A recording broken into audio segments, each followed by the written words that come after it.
అందరికీ నమస్తే. నేను సిరిపురం సత్యనారాయణ, తెలంగాణ ప్రైవేట్ విద్యా సంస్థలు ట్రస్మా యొక్క చీఫ్ కోఆర్డినేటర్, బ్రిలియంట్ విద్యా సంస్థలు. ముఖ్యంగా ఈరోజు మీ ముందుకు వచ్చినటువంటి విషయం ఏంటంటే, ప్రతి పార్టీ వారు కావచ్చు, కుల సంఘాల వారు కావచ్చు, మతాలకు సంబంధించిన వారు కావచ్చు, ఎవరైనా సరే వారికి ఏదైనా అన్యాయం జరిగినప్పుడు వారి యొక్క కోరికలు, చట్టపరమైనటువంటి కోరికలు తీర్చుకోవడానికో బంద్కు పిలిపివ్వడం జరుగుతుంది. అందులో భాగంగా వ్యాపార సంస్థలే కాకుండా ప్రైవేటు విద్యా సంస్థల్ని కూడా బంద్ చేయడం జరుగుతుంది, బంద్ చేయడం జరుగుతుంది. మరి అది ఎంతవరకు సమంజసం? ఒకసారి పెద్దలు, అన్ని పార్టీల అటువంటి ముఖ్యులు, అన్ని కుల సంఘాల నాయకులు కూడా ఒకసారి ఆలోచించాలి.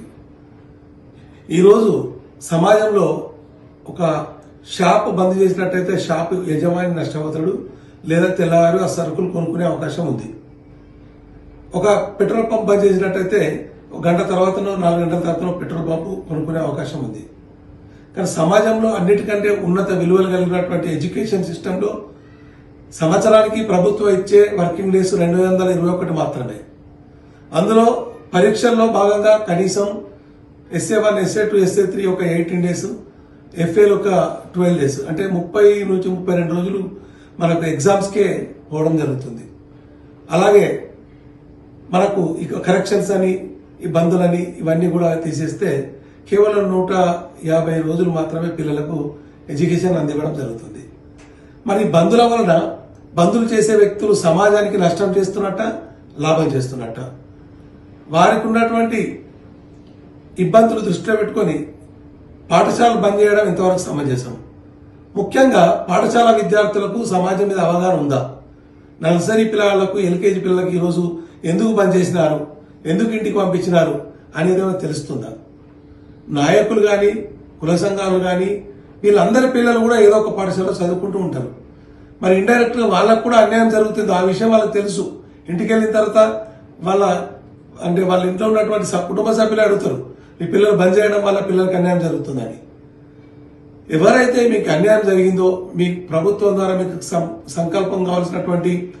సంకల్పించాల్సినటువంటి మీ కోరికలు ఏదైతే ఉన్నాయో నెరవేరనప్పుడు మీరు బంద్ పిలిపివ్వకూడదు. డిగ్రీ కాలేజీలలో, ఇంటర్ కాలేజీలలో అవేర్నెస్ ఇవ్వాలి. సమాజంలో ఈ రకంగా నష్టపోతున్నాం, మాకు ప్రభుత్వం ఈ రకంగా నష్టపెడుతుంది, మాకు సహకారం చేయాలని చెప్పి, మీ యొక్క మద్దతు కావాలని చెప్పి సమాజాన్ని అడగాలి. స్వచ్ఛందంగా మద్దతు తీసుకోవాలి. బలవంతంగా బంద్ చేసుడు, బెదిరింపులతో బంద్ చేయడం, మీరు బంద్ చేయకపోతే మేము వచ్చి చూస్తామని చెప్పడం, కొన్ని విషయాలు మాకు దృష్టికి రావడం జరిగింది కొన్ని జిల్లాల నుంచి. మరి మీ అందరికి ఒక్కటే మనవి, పాఠశాల బంద్ చేయడం వల్ల పాఠశాల యజమానికి కనీసం 10,000 రూపాయలు ఒక లాభం జరిగే అవకాశం ఉంది. అయినా సరే ఈరోజు సమాజం మేలుకోరి, పిల్లల యొక్క మేలుకోరి, వారికి ఎడ్యుకేషన్ లాస్ అవ్వద్దనే ఉద్దేశంతో మరి మేము పాఠశాలలు నిర్వహించడానికి సిద్ధంగా ఉన్నప్పుడు మీరు బంద్ చేయాలని చెప్పడం ఎంతవరకు సమంజసం? తల్లిదండ్రులు కూడా ఆలోచించాలి. ఇలాంటి బంధులు వచ్చినప్పుడు తల్లిదండ్రులుగా మీ బాధ్యత తీసుకొని మీరు పాఠశాల బంద్ చేయకూడదు, మా పిల్లలు నష్టపోతున్నారని మీరు కూడా పార్టీ నాయకులకు, కుల సంఘాల నాయకులకు, విద్యార్థి సంఘాల నాయకులందరికీ కూడా మీరు తల్లిదండ్రులుగా మీ మనోవేదన కూడా మీరు చెప్పుకోవాలి. ఎందుకంటే ప్రైవేటు పాఠశాల యొక్క స్థితి ఈరోజు బడకత్తెరలో పోక అని చెప్తారు, బండ కింద చేయంటారు. గట్టిగా లాగరాదు, బండ కింద ఉంచరాదు. కాబట్టి బంద్ చేయకపోతే సంఘాల నాయకులతో ప్రాబ్లం, బంద్ చేస్తే పిల్లలకు అన్యాయం జరుగుతుందని ఒక బాధ. ఇవన్నీ దృష్టిలో ఉంచుకొని మీ అందరినీ కోరేది ఒకటే, ఇక ముందైనా సరే ఏదైనా బంధు సమస్యలు వచ్చినప్పుడు ప్రైమరీ స్కూల్, హై స్కూల్ లెవెల్లో ఉన్నటువంటి పిల్లల్ని మినహాయించి మీరు ఏదైనా ఉంటే junior college, degree college, PG college, professional కాలేజీలో మీరు సెమినార్లు పెడుతూ మీకు జరిగేటువంటి అన్యాయాన్ని పిల్లల దృష్టికి తీసుకొస్తే అది సమాజానికి మన యూజ్ ఉంటుందని మీ అందరికీ కూడా తెలియజేస్తున్నాను. మరి ఈ సందర్భంగా ఇది ఎవరిని కూడా దృష్టిలో ఉంచుకొని చెప్పింది కాదు. మొన్న మీకు తెలుసు, బంగ్లాదేశ్లో అమ్మాయిది ఇబ్బంది జరిగితే ఇక్కడ అందరం బంద్ చేసినాం. చాలా దారుణమైన విషయం, క్షమించడానికి నేరం. బట్ మనం ఇక్కడ పిల్లల స్టూడెంట్ను బంద్ చేయడం వల్ల ఆ బంగ్లాదేశ్లో ఎఫెక్ట్ ఏమైనా వస్తుందా? మనం అది మానవతా కోణంతో పాటు అది కూడా మనం ఆలోచించాలి. నరేంద్ర మోడీ లాంటి వారి యొక్క వర్డ్స్ మాత్రమే ఇతర దేశాలపై ప్రభావం ఉంటుంది. మనం కొవ్వొత్తులతో నిరసన తెలుపుదాం, ర్యాలీలతో నిరసన తెలుపుదాం. గర్ల్స్ కాలేజీలలో, డిగ్రీ కాలేజీలలో, గర్ల్స్ ఉమెన్ డిగ్రీ కాలేజీలలో అవేర్నెస్ తీసుకొద్దాం. అమ్మాయికి ఇలా జరిగిందని చెప్దాం, లీగల్ గా ప్రొసీడ్ అయిదాం.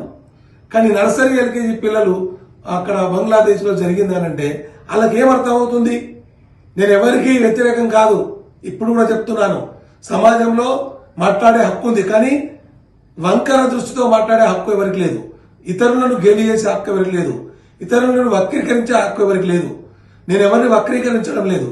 ఒక పిల్లల ఎడ్యుకేషన్ గురించి బాధపడుతూ తల్లిదండ్రుల మనోవేదన మాకు తెలుసు కాబట్టి ఎన్నో డబ్బులు చెల్లించి, ఈరోజు కొన్ని లక్షల డబ్బులు పల్లెటూళ్ళతో కొన్ని వేల డబ్బులు చెల్లించి వాళ్ళు విద్యను అందించడానికి పిల్లలు పాఠశాలకు పంపుతున్నారు. కాబట్టి మరి వాళ్ళ మనోవేదన మనం దృష్టిలో ఉంచుకొని ఒక తెలంగాణ రాష్ట్ర ట్రస్మా తెలంగాణ చీఫ్ కోఆర్డినేటర్ గా నేను ఈ యొక్క విషయాన్ని మీ ముందుకు తీసుకొస్తున్నాం. మీ పెద్ద మనసుతో అన్ని పార్టీల నాయకులు, అన్ని కుల సంఘాల నాయకులు, విద్యార్థి నాయకులు అది 100% అవసరమైతే కానీ మీరు బంధులు ప్రోత్సహించద్దని చెప్తూ మీ అందరికి మరొకసారి మనం చేసుకుంటున్నాను. Thank you so much.